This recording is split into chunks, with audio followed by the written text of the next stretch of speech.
আমি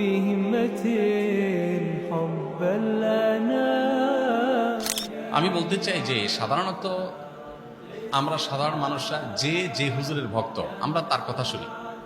যে হুজুর মিলাদুন নবীর পক্ষে তার ভক্তরা মিলাদুন নবীর পক্ষে কথা বলে এবং সেরকম দলিল খুঁজে বের করে সোশ্যাল মিডিয়াতে সেটা নিয়ে লেখালেখি করে। আর যে হুজুর মিলাদুন নবীর বিপক্ষে ওনার ভক্তরা মিলাদুন নবীর বিপক্ষে তারা ক্যাম্পেইন করে, কাজকাম করে। আমার কথা হলো যে আপনি হুজুরদের পক্ষ বিপক্ষ না নিয়ে কয়েকটা প্রশ্নের উত্তর খোঁজার জন্য আপনি নিরপেক্ষভাবে চেষ্টা করেন।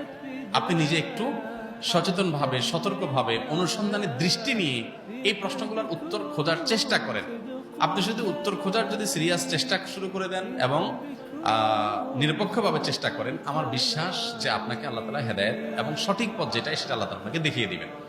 প্রশ্ন হলো, নবী করিম সাল্লাল্লাহু আলাইহি সাল্লামের যে তারিখে জন্ম হয়েছে সেই তারিখটা কি চূড়ান্ত এবং অবিতর্কিত কিনা, অর্থাৎ অমুক তারিখে তিনি জন্মগ্রহণ করেছেন, ইতিহাসবিদগণ এ ব্যাপারে একমত কিনা বা হাদিস গ্রন্থগুলোতে এটা সুস্পষ্ট আসছে কিনা, এটা আপনি একটু জানার চেষ্টা করেন। আপনি যদি খোঁজ করেন, অনুসন্ধান চালান, তাহলে কিন্তু আপনি জানতে পারবেন, জানতে আপনার কষ্ট হবে না খুব বেশি, যে আসলে নবী সাল্লাল্লাহু আলাইহি সাল্লামের জন্মের তারিখটা এটা চূড়ান্ত কি চূড়ান্ত না।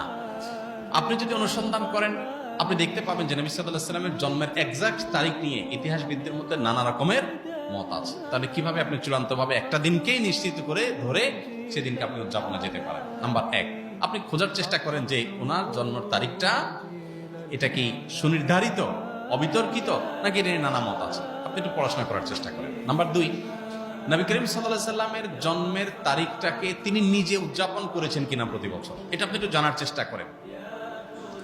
তিনি যদি নিজে নিজের জন্ম উদযাপন না করেন, তাহলে তার সিনিয়র সাহাবী যারা 4 খলিফা আরো যারা আছেন, এই সমস্ত সাহাবীরা কেউ যারা যারা নবী সাল্লাল্লাহু আলাইহি ওয়াসাল্লামকে সবচেয়ে বেশি ভালোবাসতেন, নবী সাল্লাল্লাহু আলাইহি ওয়াসাল্লামের ভালোবাসার দোহাই দিয়েই তো আমরা এটা করি।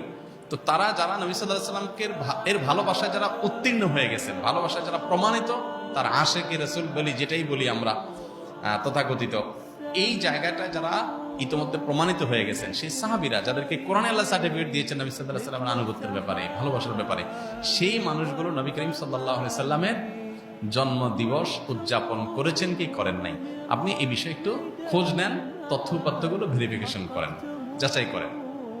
তৃতীয়ত হলো যে জন্ম দিবস উদযাপনের এই কালচার কোত্থেকে আসছে, আপনি এটাও জানার চেষ্টা করেন।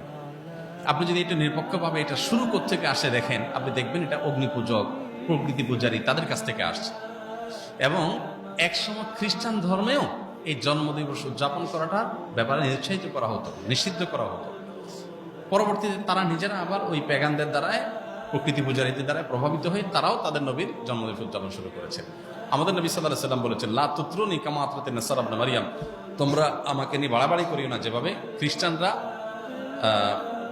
ঈসা আলাইহিস সালামকে নিয়ে বাড়াবাড়ি করেছে। অতএব নবী করিম সাল্লাল্লাহু আলাইহি সাল্লামের মিলাদুন নবী পালন করবেন কি করবেন না, উদযাপন করবেন কি করবেন না, সেই প্রশ্নের উত্তর আপনি পেয়ে যাবেন যদি আমার এই 3টা প্রশ্নের উত্তর আপনি নিজে অনুসন্ধান করে জানার চেষ্টা করেন। আল্লাহ আমাকে, আপনাকে, আমাদের সবাইকে হেদায়েত এবং সত্যিকারের যে সঠিক পথ সেটা আল্লাহ তাআলা আমাদের সবাইকে আল্লাহ তাআলা দান করুন।